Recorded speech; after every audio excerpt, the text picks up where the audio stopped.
మీరు? మాది గుంటూరు అన్న. గుంటూరేనా?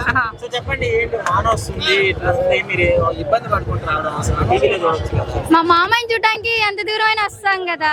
మామయ్య చూడడానికి ఎంత దూరం వస్తారు? ఎవరు మీ మామయ్య పేరు? జగన్ మామయ్య. జగన్ మామయ్య. ఎందుకు అంత ఇష్టం మీ మామయ్య అంటే? ఫెసిలిటీస్ మాకు అన్ని ఇచ్చారు, అందుకని చాలా అభిప్రాయంతో నచ్చారు. ఇప్పుడు నువ్వు అన్ని ఇచ్చారు, ఫెసిలిటీస్ ఇచ్చారు అంటున్నావు కదా, కానీ ఆయన ఏం చేయట్లేదు, రౌడీ గుండా అని చెప్పేసి అని చెప్తున్నారు. ఆయన చేసిన వల్ల అన్ని ఇచ్చారు. మీ దగ్గరలో ఏమన్నా చేశాడా? చేశారు. ఏమేం చేశాడు?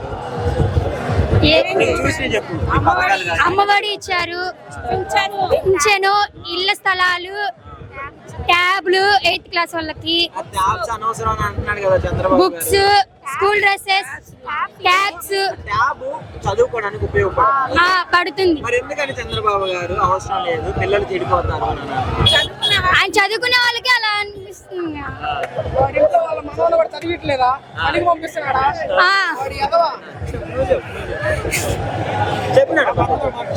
ఆయన ఏమి ఇచ్చారని ఇప్పుడు ఆయనకి వెయ్యాలని ఆయన వస్తే ఇంకా ఇస్తా అంటున్నాడు కదా, స్టూడెంట్ కి మంచిగా జాబ్ ఇస్తాను, చదువుకో. మాకు నమ్మకం లేదుగా అన్న. నమ్మకం లేదా? ఓకే, సో గెలుస్తాడు మరి. మా మామయ్య గెలుస్తాడు. తెలుసా నీకు? మా జగన్ మామయ్యని మేము గెలిపించుకుంటాం. మీరే గెలిపించుకుంటారు.